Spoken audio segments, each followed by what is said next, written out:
Late afternoon on November 24, 1883, the eastbound Southern Pacific train pulled into Gage, New Mexico territory, where four masked men suddenly sprang from hiding and opened fire, taking the lives of the engineer and the guard.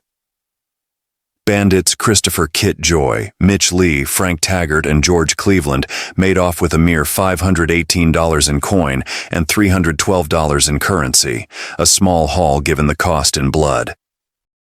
Harvey Whitehill, the semi-retired sheriff of Silver City, was in charge of this theft, which was the first rail robbery in the region. Born and raised in Ohio, he set off for Leadville, Colorado to try his hand at gold mining in the late 1850s. Whitehill struck it lucky, pocketing around $15,000 from his claim. By 1860, he'd moved to the Southwest, where he soon found himself wrapped up in the Apache Wars. The veteran frontiersman was elected Grant County Sheriff in 1874.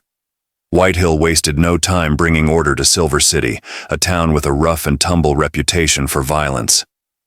Following the Southern Pacific heist, Whitehill gathered a posse, spurred on by the $9,000 reward put up by Wells Fargo and the U.S. Post Office. Through sharp detective work and a stroke of luck, Whitehill and his crew tracked down the gang by mid-January of the next year. The eight-man posse split the reward, with Whitehill and two others each pocketing $1,333. Another took home $888, the fifth $444, and the remaining members $500 apiece. Whitehill served as sheriff across 6 terms, though not back-to-back. Between terms, he also managed to hold a seat in the territorial legislature. Whitehill bested Pat Garrett for a seat in the territorial legislature and soon after campaigned for and was elected Grant County Sheriff. While Garrett became famous for killing Billy the Kid, Whitehill had the distinction of being the first man ever to arrest the young outlaw. It was a twist of fate that the first man to arrest Billy the Kid and the last man to do so would find themselves facing off in a political race. The first encounter happened in April of 1875 when McCarty, then known by his real name Henry, was accused of stealing cheese or butter. Whitehill gave him a stern talking to and sent him on his way. The second time, in September of 1875, Whitehill locked him up for stealing laundry. But the young thief wasn't finished yet.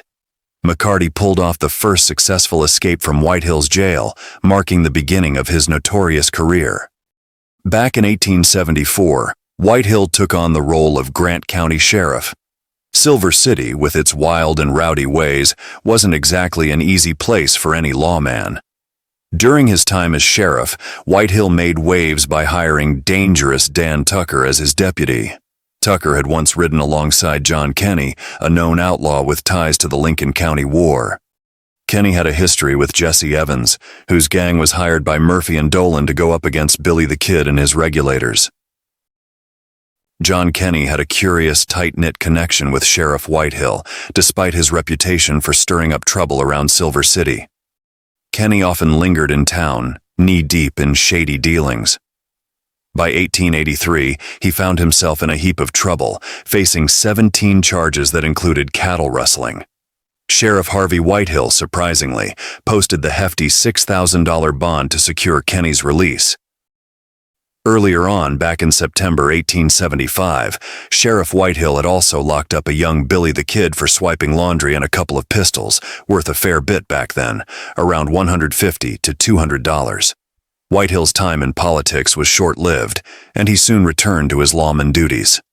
However, his career ended abruptly in 1890, after he was charged with allowing a prisoner to escape and embezzling over $30,000. Though the charges were eventually dropped, it didn't spare Sheriff Whitehill the shame of being arrested and held in the very jail where he'd once confined Billy the Kid over a decade earlier.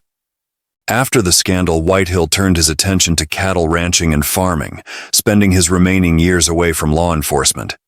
He passed away in the fall of 1906 and was buried in the Masonic Cemetery in Silver City, New Mexico.